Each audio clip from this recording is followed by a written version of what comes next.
Proposal for a Declaration of the Rights of Persons with Disabilities, January 2016, modeled on the Declaration of the Rights of the Child. Preamble. Whereas the peoples of the United Nations have, in the Charter, reaffirmed their faith in fundamental human rights and in the dignity and worth of the human person, and have determined to promote social progress and better standards of life in larger freedom. Whereas the United Nations has, in the Universal Declaration of Human Rights, proclaimed that everyone is entitled to all the rights and freedoms set forth therein, without distinction of any kind, such as differences in physical details and apparent or perceived behavioral, sex, language, religion, political or other opinion, national or social origin, property, birth or other status.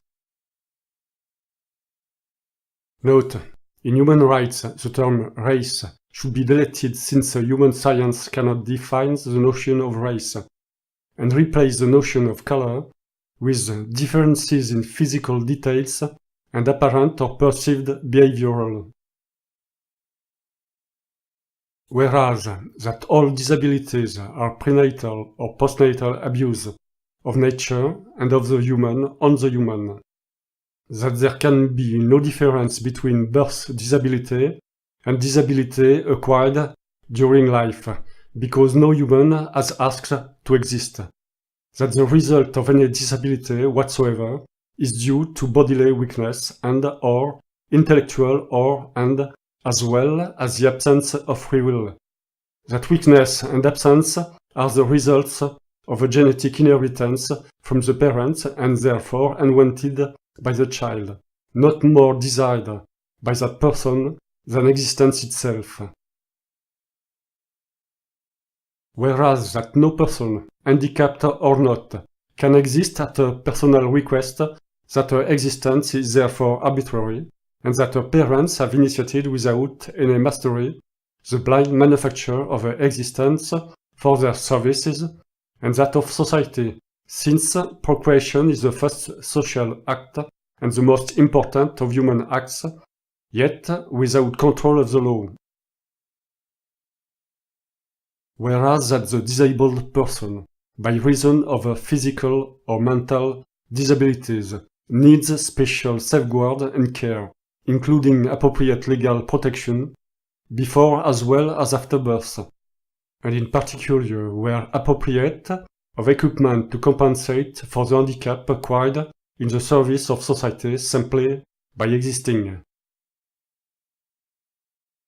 Whereas the need for special safeguard has been stated in the Geneva Declaration of the Rights of the Child of 1924, and recognized in the Universal Declaration of Human Rights and in the statutes of specialized agencies and international organizations concerned with the welfare of children, society must defer these rights to the handicapped person who, like the child, has certain disabilities which, where appropriate, she will retain all her life, and like the child once grown up in full possession of his physical and mental means.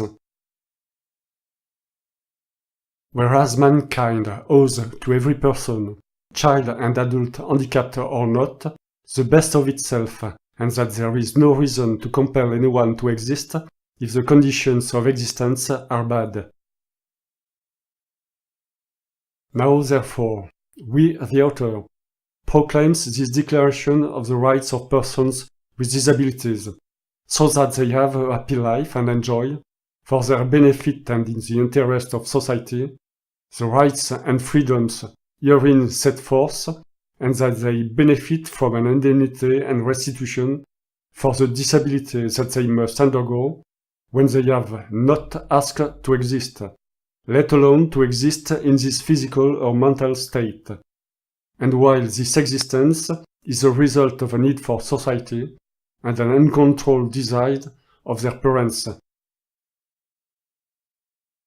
and calls upon parents, upon men and women as individuals, and upon voluntary organization, local authorities and national governments to recognize these rights and strive for their observance by legislative and other measures progressively taken in accordance with the following principles. Principle 1. The disabled person shall enjoy all the rights set forth in this declaration. Every person with disabilities, without any exception whatsoever, shall be entitled to these rights without distinction or discrimination on account of age, differences in physical details and apparent or perceived behavioral, sex, language, religion, political or other opinion, national or social origin, property, birth or other status, whether of herself or of a family or of a guardians. Principle 2. The disabled person shall enjoy special protection and shall be given opportunities and facilities by law and by other means to compensate and remedy incapacitating disability, whether intellectual or physical, by operation of law and other means, in order to be able to develop in a healthy and normal manner, physically, intellectually, morally, spiritually, and socially, in condition of freedom and dignity. In the enactment of laws for this purpose, the best interests of the disabled person shall be the paramount consideration. Principle 3. The disabled person shall be entitled from a birth to a name and a nationality. Principle 4. The disabled person shall enjoy the benefits of social security. She shall be entitled to grow and develop in health. To this end, special care and protection shall be provided both to her and to her mother, including adequate prenatal and postnatal care. The disabled person shall have the right to adequate nutrition, housing, recreation and medical services. Principle 5. A person with physically, mentally or socially disadvantaged shall be given the special treatment, education and care required by a particular condition or situation. Principle 6. The disabled person by birth, for the full and harmonious development of her personality, needs love and understanding. She shall, wherever possible, grow up in the care and under the responsibility of her parents, and, in any case, in an atmosphere of affection and of moral and material security. A disabled person shall not, save in exceptional circumstances, be separated from a mother. Society and the public authorities shall have the duty to extend particular care to disabled people without a family and to those without adequate means of support. Payment of state and other assistance towards the maintenance of persons with disability of large families is desirable. Principle 7. The disabled person is entitled to receive education which shall be free and compulsory, at least in the elementary stages. She shall be given an education which will promote a general culture and enable her, on a basis of equal opportunity, if necessary, compensated according to the handicap, to develop her abilities, her individual judgment, and her sense of moral and social responsibility, and to become a useful member of society, if she so desires. The best interest of the disabled person shall be the guiding principle of those responsible for her education and guidance. That responsibility lies in the first place with her parents or guardians. The child with a disability shall have full opportunity for play and recreation, which should be directed to the same purposes as education. Society and the public authorities shall endeavor to promote the enjoyment of this right, as well as to compensate and repair the handicap. Principle 8. The disabled person shall in all circumstances be among the first to receive protection and relief. Principle 9. The disabled person shall be protected against all forms of neglect, cruelty, and exploitation.